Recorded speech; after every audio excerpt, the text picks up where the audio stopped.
अपने हाथों को उठाओ, खुदावन से बात करो, परमेश्वर तेरा वचन अब मैं सुनूं और 100 गुना फलों को लेके आऊं। मांगो ऊंची आवाज में।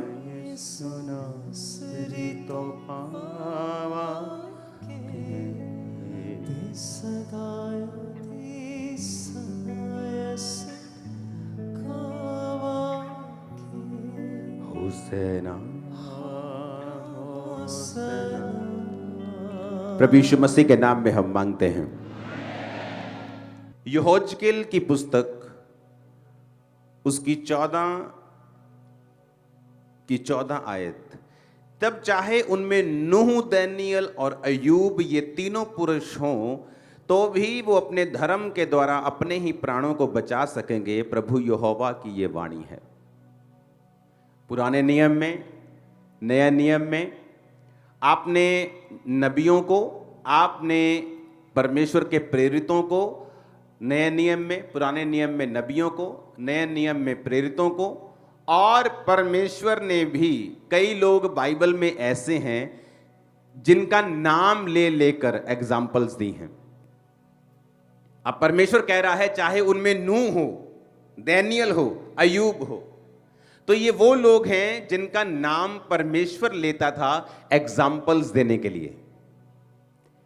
कि नूह परमेश्वर इतना लाइक करता था कि उस दौर में इतने लोग, सब मान लो उस समय की पॉपुलेशन 20 करोड़ थी या 25 करोड़ थी या 40-50 करोड़ थी पूरी दुनिया की। बाइबल कहती है सिर्फ नूह था जो परमेश्वर में चल रहा था। इमेजिन करो परसेंटेज। और बाइबल कहती है परमेश्वर के अनुग्रह की दृष्टि नूह के ऊपर बनी रही। अगर आप दानियल की बात करें तो बाइबल कहती है कि दानियल जब राजा के द्वारा पकड़ लिया गया और उसके लिए भोजन ठहराया गया कि इन लोगों को दारू पिलाओ, इन लोगों को मीट खिलाओ, ये वाला खाना खिलाकर इनको शिक्षा दो और उसके बाद मेरे सामने हाजिर करो, तो बाइबल कहती है दानियल ने वो खाना खाने के लिए मना कर दिया था जो बाइबल में मना हुआ था। कि बाइबल में मना थे कुछ मीट, कुछ खाने, कुछ चीजें जो मना थी और दानियल ने उसे खाने के लिए मना कर दिया था। अब मैं आपसे एक बात बोलना चाहता हूं।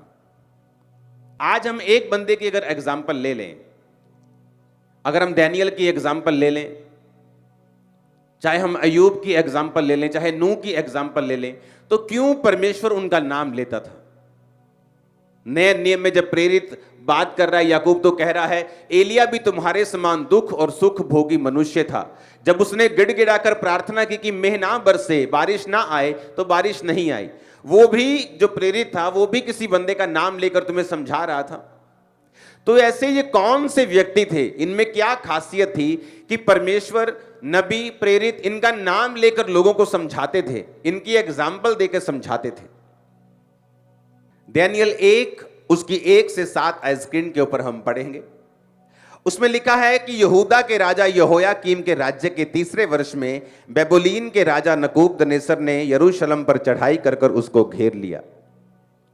तब परमेश्वर ने यहूदा के राजा यहोयाकीम को परमेश्वर के भवन के कई पात्रों सहित उसके हाथ में कर दिया और उन पात्रों को शिनार देश में उसने अपने देवता के मंदिर में ले जाकर अपने देवता के भंडार में रख दिया। तब उस राजा ने अपने खोजों के प्रधान अशनपज को आज्ञा दी कि इजरायली राजपुत्रों, उसने अपने खोजों के प्रधान कि इजरायली जो राजपुत्र हैं, यानी जो किंग्स का वंश हैं, जो राजाओं का वंश हैं, उनके बीच में से और प्रतिष्ठित पुरुष हैं, जो गृह मंत्री हैं, फाइनेंस मिनिस्टर हैं, ऐसे लोगों के बेटों को लेके आ, उनके बच्चों को लेके आ। फिर क्या करना उनके साथ? निर्दोष, सुंदर, सब प्रकार की बुद्धि में प्रवीण, ज्ञान में निपुण, विद्वान, राज मंदिर में हाजिर रहने के योग्य हों और उन्हें कसदियों के शास्त्र और भाषा की शिक्षा दे। राजा ने कहा कि उनको निर्दोष हों, जवान हों, सुंदर हों, बुद्धि में तेज हों, ज्ञान में निपुण हों, विद्वान हों, राजा के वंश के हों, प्रतिष्ठित पुरुषों के बच्चे हों, उनको लेके आ और उन्हें क्या कर? उन्हें शिक्षा दे, हमारे शास्त्रों की शिक्षा दे, हमारी भाषा की शिक्षा दे। राजा ने आज्ञा दी कि उनके भोजन और पीने के शराब दाख मधु में से उन्हें प्रतिदिन खाने पीने को दिया जाए। इस प्रकार 3 साल तक उनका पालन पोषण होता रहे, तब उसके बाद वो राजा के सामने हाजिर किए जाएं। 3 साल क्यों कहा? बाइबल जब आप पढ़ते हैं तो बाइबल में नंबर्स के मीनिंग्स हैं। आज मैं डीप नंबर के मीनिंग्स में नहीं जाऊंगा, लेकिन मैं आपको कुछ कुछ बताऊंगा ताकि वो इंपार्टेशन आपकी लाइफ में हो। जब आप बाइबल पढ़ें तो आपको पवित्र आत्मा समझाए, क्योंकि जब आप जिस चर्च में जाते हैं उस चर्च का जो मसा है और जो उस चर्च की जो रेवलेशन है और बाइबल पढ़ने की जो बुद्धि और शक्ति है, आपकी लाइफ पर भी वो एंटर करती है। 3 साल जब आप देखेंगे बाइबल में 3 का एक महत्व है। बाइबल कहती है जब आप मसीह में आते हैं ना, पहले साल और दूसरे साल आपका सबसे कठिन टाइम होता है। और बाइबल कहती है 1 और 2 साल के जो बच्चे थे वो राजा हेरोदेस ने मरवा दिए थे। मसीह में आने के बाद अगर आपने 3 वर्ष काट लिए, मैं आपको बता सकता हूं कि आपकी बड़ी हाई परसेंटेज होगी उन लोगों की जो 3 साल अगर आपने काट लिए मसीह में और आपने जीत लिया, आप कभी बैकस्लाइड नहीं होगे 3 साल के बाद। Mostly big number of percentage जिसने 3 साल काट लिए। पहले साल शैतान आप लोगों को तंग करता है, उसने मुझे बहुत तंग किया। मसीह में आने के पहले साल में ही मैं इतनी ज्यादा परीक्षा में चला गया कि मसीह में आने से पहले मेरी मुसीबतें कम थी कई चीजों की, और मसीह में आने के बाद वो एक्स्ट्रा हो गई थी, बढ़ गई थी, 10 गुना बढ़ गई थी कई तो। शैतान को मालूम था अगर इसे अभी नहीं मारा तो बाद में मरेगा नहीं। तो वो जब बचपन में आप होते हैं, छोटे बच्चे होते हैं मसीह में, वो आपको मारने की कोशिश करता है, बहुत अटैक करता है, बहुत खिलाफत करता है। फैमिली खिलाफ हो जाएगी, पैसे में कमी हो जाएगी, शरीर बीमार हो जाएगा, दुष्ट आत्मा अटैक करेगी। लेकिन जब आप 1 साल काटते हैं, 2 साल काट लेते हैं, 3 साल काट लेते हैं, 3 साल के बाद सिचुएशन आसान होनी शुरू हो जाती है, डाउन होने शुरू हो जाते हैं, अटैक, गवाहियां बननी शुरू हो जाती हैं, आप बढ़ना शुरू हो जाते हैं। तो 3 का महत्व यह है। हमेशा याद रखो, अगर आपको मसीह में आए 1 साल हुआ है, 2 साल हुआ है, आप सही तरह से चलते जा रहे हैं, वेट करो। जब आपके 3 साल कंप्लीट हो गए, परमेश्वर आपको बड़ी निशानियां देगा, ब्लेस करेगा। आमीन। अब उसने कहा कि 3 साल पालन पोषण करके वो राजा के सामने लेके आओ। उसके बाद उन्होंने यहूदा की संतान में से चुने हुए दानियेल, हनन्याह, मिशाएल, अजर्याह नामक यहूदी थे।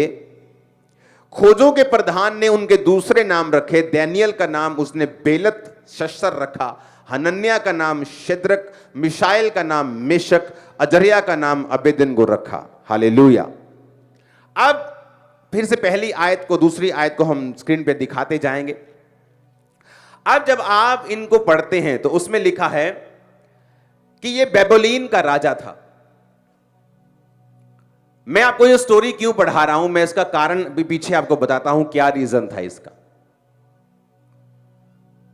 ऐसा क्यों हुआ कि बेबीलोन ने परमेश्वर के कामों के ऊपर, उसके राज्य के ऊपर कब्जा कर लिया? क्योंकि यह भविष्यवाणी थी। वो भविष्यवाणी कहां लिखी थी? वो भविष्यवाणी हुई थी दूसरा राजा 20 उसकी 16 से 18 आयत में। हिजकिय्याह नबी जिसको कैंसर हो गया था, जिसको बीमारी हो गई थी और वो मरने वाला था, और नबी जाके बोलता है कि तू मरने वाला है, अपने घराने को आज्ञा दे, जो देनी है उसके बाद तू मर जाएगा।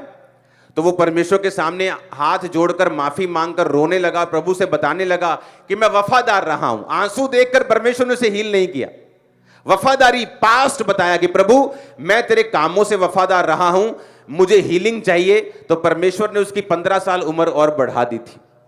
लेकिन जब शैतान आपकी जिंदगी में परमेश्वर के काम देखता है, आप जब बीमार थे आप पवित्रताई में थे, लेकिन जिस दिन आप चंगे हो गए आप व्यभिचार में चले गए। वही हिजकिय्याह के साथ हुआ कि जब तो बीमार था, रो रहा था प्रभु के सामने, जैसे ही चंगा हुआ, बाइबल कहती है बेबीलोन के राजा उसके पास सुनेहा भेजते हैं और वो कहता है कि आ जाओ।